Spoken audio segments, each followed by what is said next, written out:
Hey everybody, what's going on? Emotempest here, and we are moving on to the Lightning set review for Gunslinger's Abyss.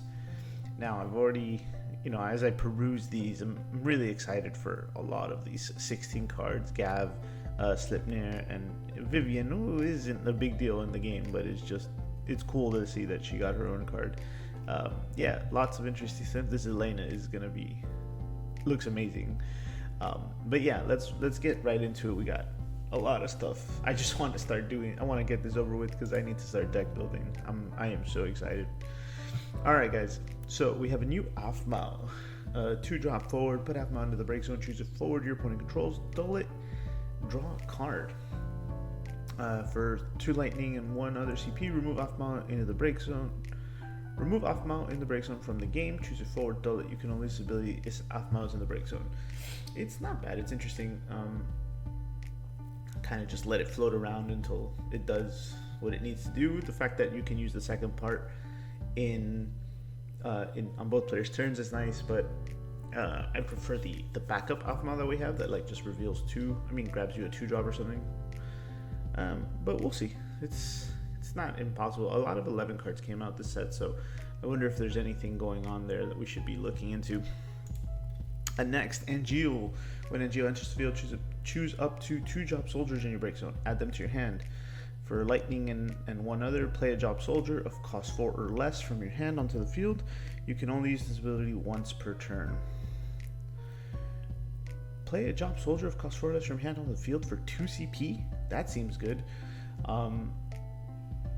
This is going to be crazy, actually. Between this and the Genesis, we can probably have a lot of problems, so that's good. And I think we just saw one earlier. I think there was a Fire Zac this set too. Yeah, that just lets him play another one. So you can go into this, pay 2 a lightning and something else to play that Zac. The Zac will play something else. That's 4 bodies with Genesis out that made you discard 3 cards. It's crazy. Next is Elena. Let's look at this. Ooh, nice, very nice. The cost required to cast Elena is reduced by 2 for each job member of the Turks you control. Great. And has haste. At damage 3, when Elena is dealt damage by a forward your opponent controls, deal that forward 5k damage. Okay, that's a solid one. Much better than the one we have now. Same haste. A little cost requirement is great. Cost reduction is great, and just a solid kickback effect. It's a good card. It's an H. It's a normal card. It's playable. It's gonna go well in Turks. Vivian, 5 CP. Priming costs of characters you control can be paid with CP of any element. So a lightning Torgal effect. And when Vivian enters the field, choose a category 64 in your break zone. Add it to your hand. When a character you control is priming, draw a card. All right, so we got. So this goes with the Dion, right? Because the Dion says the same thing, I think. When he primes, you draw a card. So we just have to do this and Dion. No. But between this and the other, the Ice card too, we have multiple effects triggering when the prime resolves, and so Ice Lightning is interesting.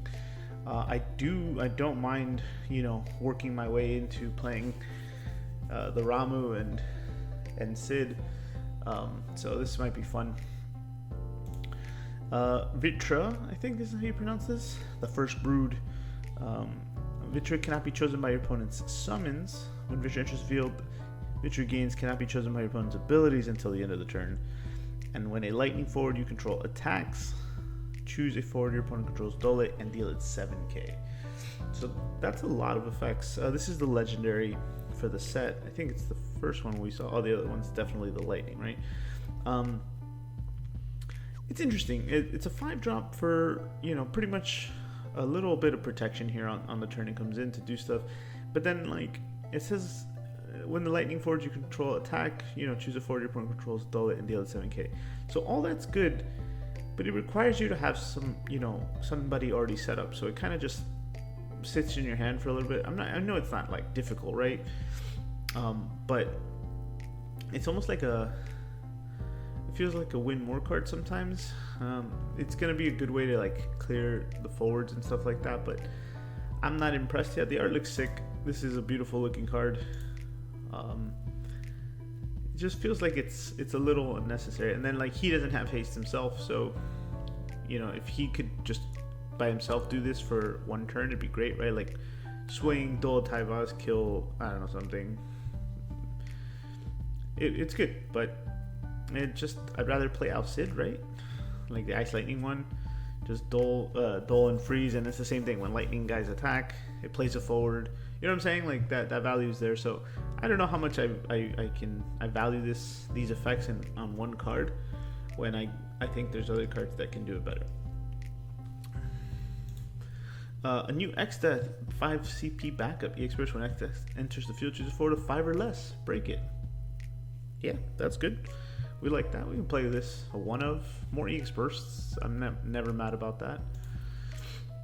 New Odin, category 9. Oh, this one's cool.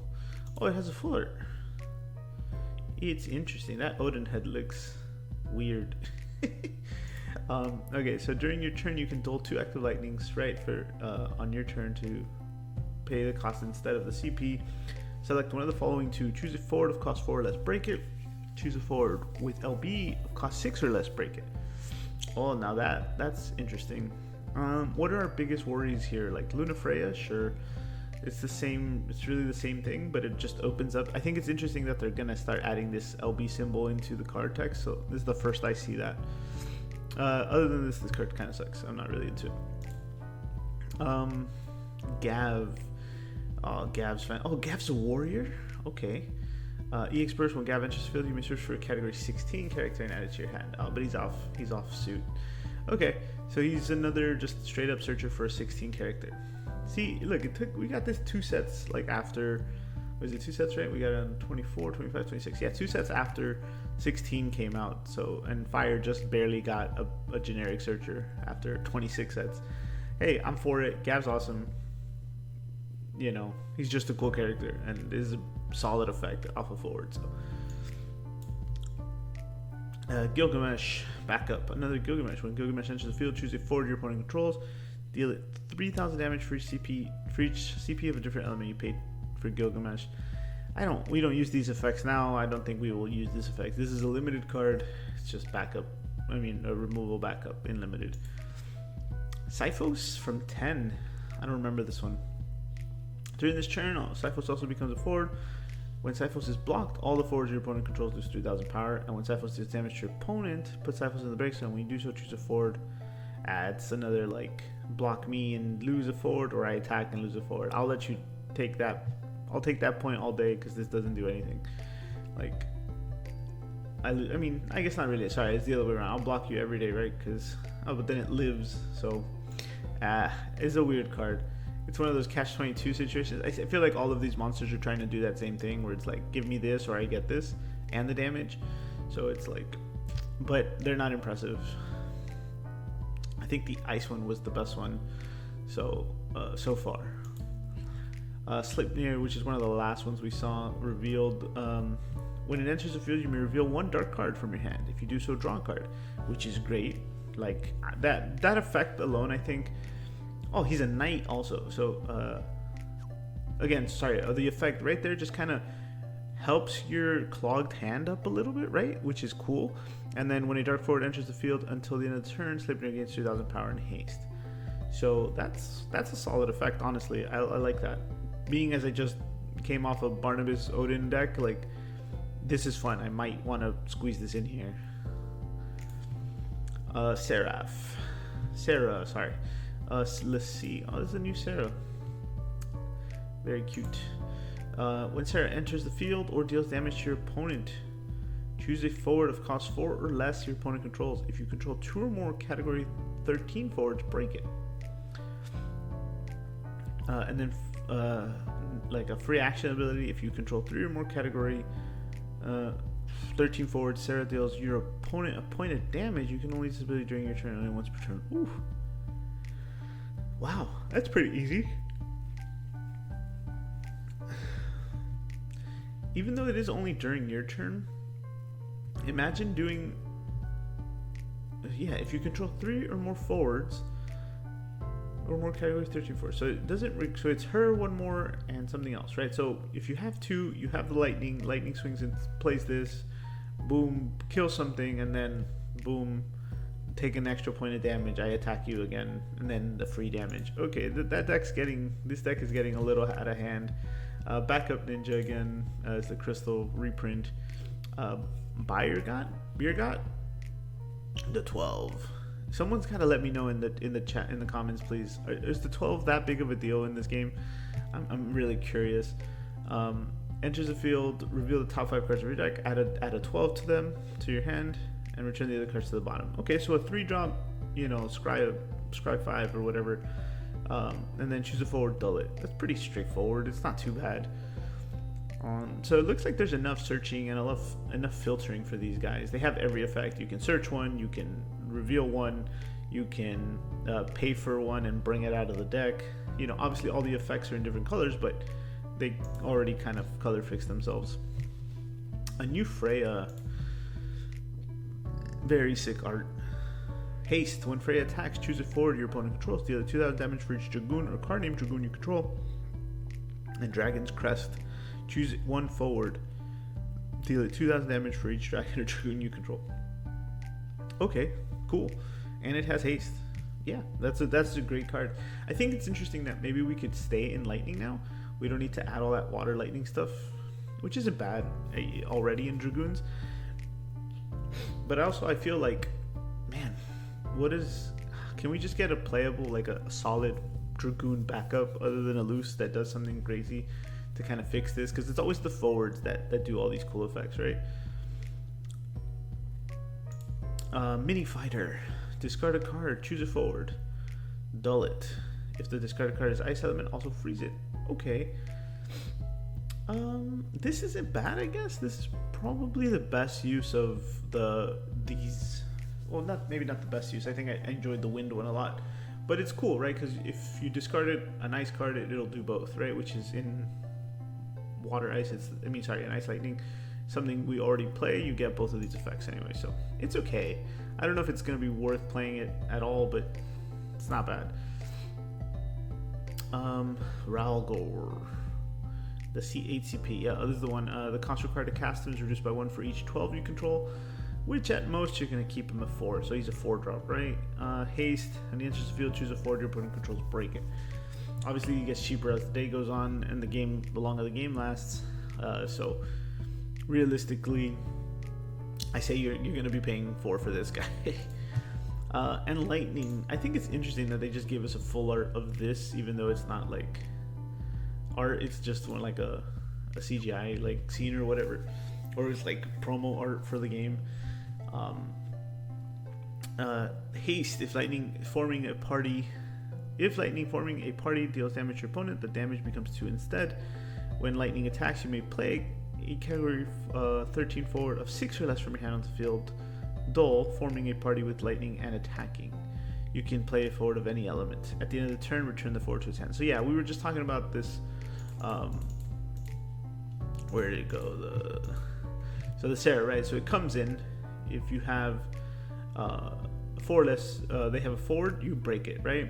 And then you can, if you have another forward just sitting there, if this is the 3rd forward that you play, then you can just boom, take a point and shoot for a point of damage. Then the lightning and this hit you for 2 points of damage. So like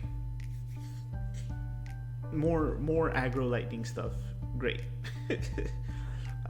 This is a 6 CP though, so I think we're gonna have to find our 6 CP thresholds and be able to deal with this.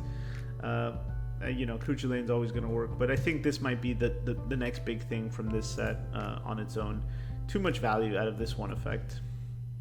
It's like a dead, like a insta play turn 2 card, right? Like backup, okay.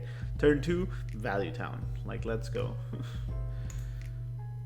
It's a great card. It's gonna be sick. Ooh, we just talked about this. Let's see if this is it. 4-drop Dragoon backup from 5. When Dragoon enters the field, choose a job standard unit forward of cost 3 or less in your break zone. Add it to your hand. If you control 3 or more job Dragoon card and play it onto the field instead. Okay, that's good. See, this is better. Now the backups do what the forwards should be doing. What the forwards are doing and stuff like that. So, hey, I love it. That's great. That's exactly what I just asked for. So I'm gonna shut up now. Why is this guy? I don't even know who this guy is, man.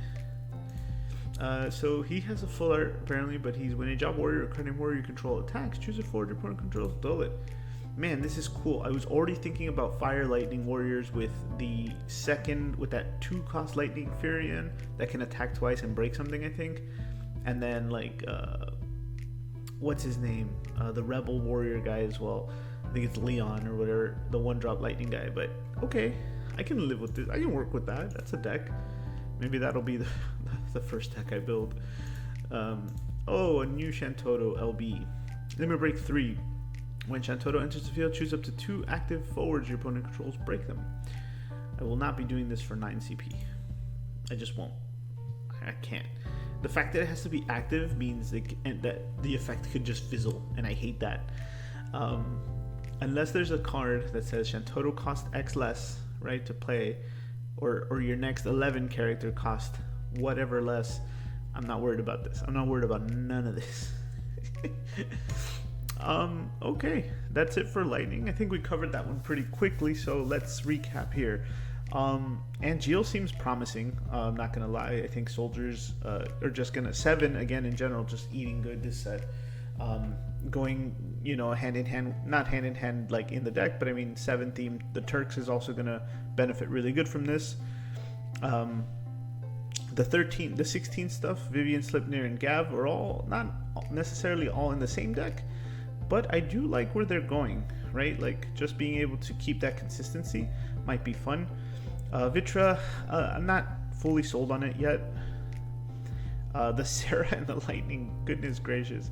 And then Freya and Dragoon, probably also really solid. So, yeah, those are going to be the ones. The Summon and the Monster are mid, and all these extra cards I'm not really sold on yet. So, let me know what you guys want to see first. Which decks are exciting for you? Do you want to see more soldiers, more Turks, or are you ready to play 13 again for a more crazy 13 cards, or 16? I'm down for that. I'm definitely thinking I'm doing at least one Dragoon deck profile this next set coming up for you guys. I haven't done one of those in a long time. So look forward to all that, guys. Thanks for watching. Thanks for listening. Do yourself a favor. Go to the next one. Got more info for you. See ya.